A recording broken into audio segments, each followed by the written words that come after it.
Yeah. Something happened to me, something happened to them. Now, my 8 children are fatherless now.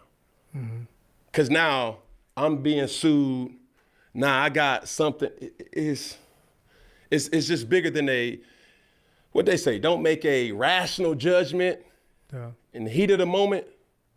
And there's times where that wasn't even the worst that I've been through. You see what I'm saying? Like, I've rendered my time, and people think like, why is Cam doing this? It's like, no, I cannot. I owe a due diligence. I owe a service to the kids to say like, hey, if I see Cam, this is my opportunity to touch him, to talk to him, to laugh with him, to, compete with him.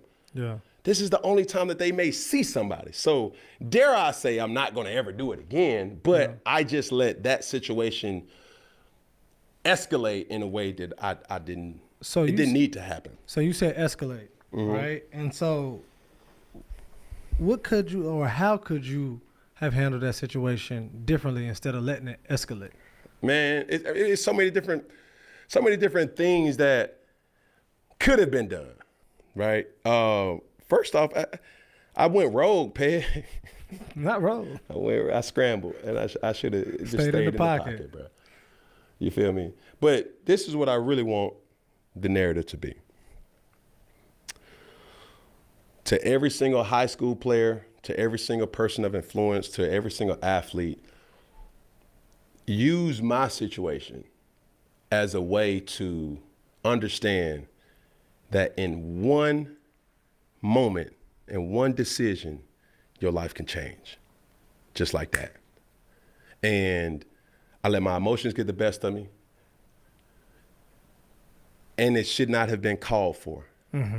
Simple.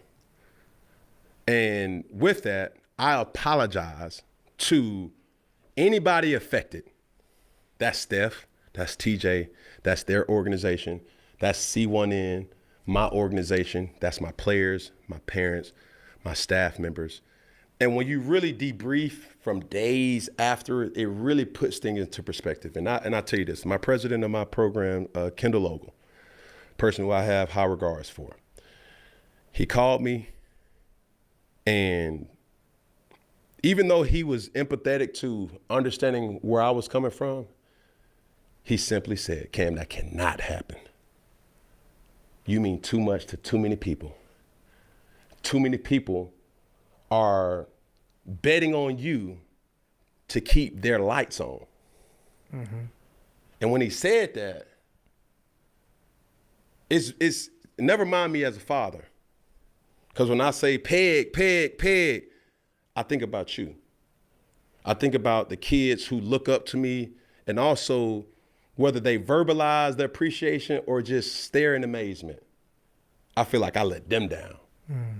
Because I can't sit up here and say, hey, bro, you got to be bigger than that. And then all of a sudden, I do that. And that just goes to show you, you got to always stay in control of your emotions. And that's where the humanistic side came in there.